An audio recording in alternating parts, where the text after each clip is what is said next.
High Court, we accuse Mr. Handel, the manager of King's Theatre at the Haymarket, to have stolen 20 numbers of Giovanni Bononcini's opera Xerse. Even Mr. Handel's most famous aria, Ombra mai, was stolen.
A thief, Handel, to be a thief.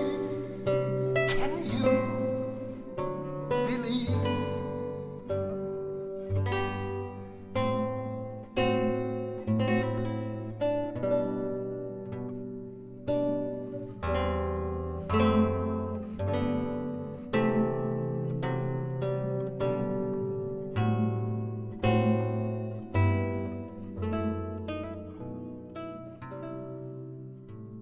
Hi friends of the advanced guitar playing. Today we take the Handel Bononcini affair and Ombra mai as an example for arrangements and adaptations. We do not accuse, as is stated in the beginning, but let us know your opinion in the comments. Now let's have a look. First, I had to transcribe the original score of Bononcini to the guitar, and this is in B major, not very comfortable for the guitar, so I put it one note higher to C major, and this is what we hear now.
What we heard is a piece that reminds us of what we know from Handel. But if we hear the Handel version, we hear that there is a lot more.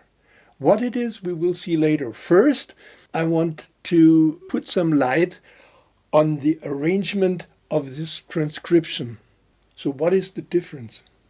In that time, the composers did not write down everything. There was the so-called basso continuo, so the lutes did not play boom, boom, boom, boom. They played chords, they played arpeggios. And the singers did not sing only the notes that are written, Ombra mai fu, da da dee dee da da. They sang Ombra mai fu, da ni da da da da dee dee, something like that. And to get an impression of the piece on the guitar, I changed it to what we hear now.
So this sounded a little different than the very stable version before. So each night in the opera was different. The singers sang different, the musician reacted different, the tempi were different, because that was the time when opera was, other than today, artistic entertainment and a social event.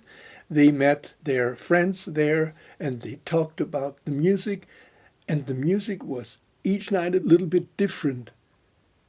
And sometimes a singer was sick and another singer came. The whole role was played in another time. They knew it how it was before. And so it was interesting because it was a living process. We know that the first opera, Xerse, from Cavalli, was played over 20 years in different theaters. And naturally, the composer always adapted to the new theater. The quality of singers, the quality of voices. Sometimes an aria for a soprano had to be changed to an aria to a mezzo-soprano. They had to change scenes and so on. So making opera was like part of life. But first, let's throw a little light on Bononcini, who is not so very well known today. Probably if Handel wouldn't have used his Ombra mai and 19 other numbers, the other reason that he is known today is that he was the rival of Handel for about 7 years in London, and this affair was ended with something like a scandal. We are going to talk about this later.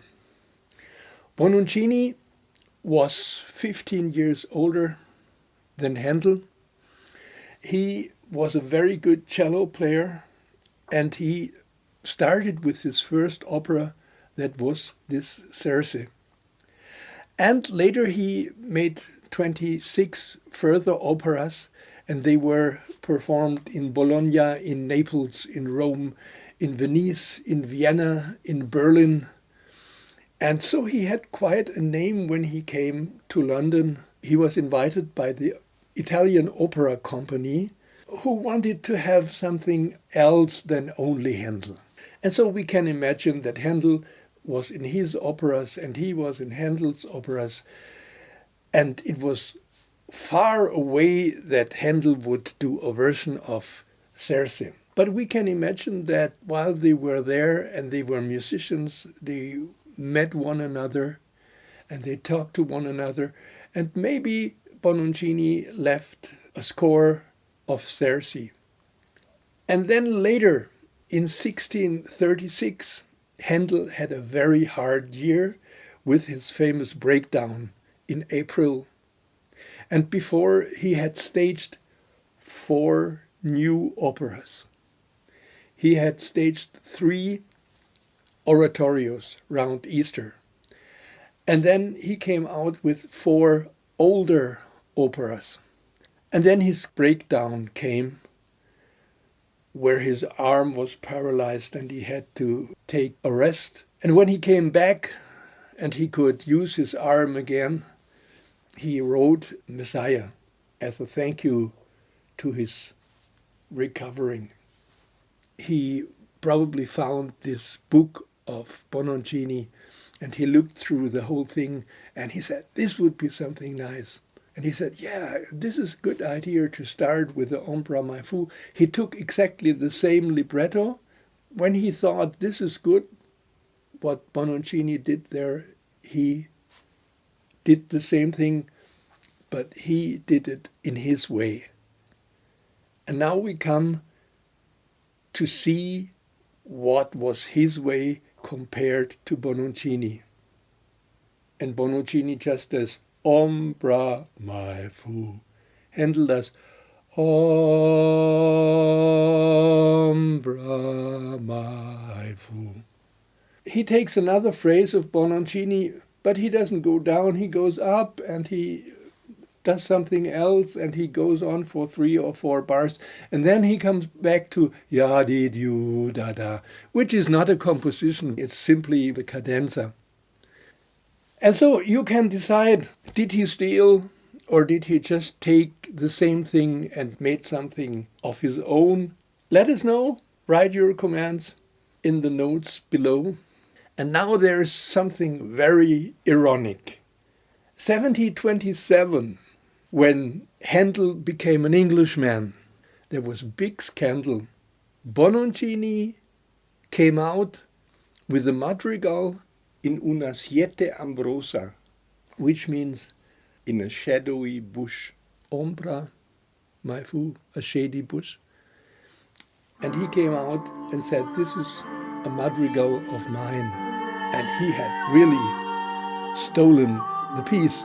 So he was thrown out of the opera company. He was thrown out of the Royal Academy of Music, and he did go to Portugal, and there he lost a lot of money by gambling, and at the end of his life he did go back to Vienna. Maria Theresia gave him a pension so that he could end his days. We could say he could lie under a shady tree and sing Ombra mai fu. Or did he sing Ombra mai fu? What we know is that Handel wrote it 30 years after Bononcini. And he added a lot of new developments that have taken place in the meantime. Life is evolution. See you.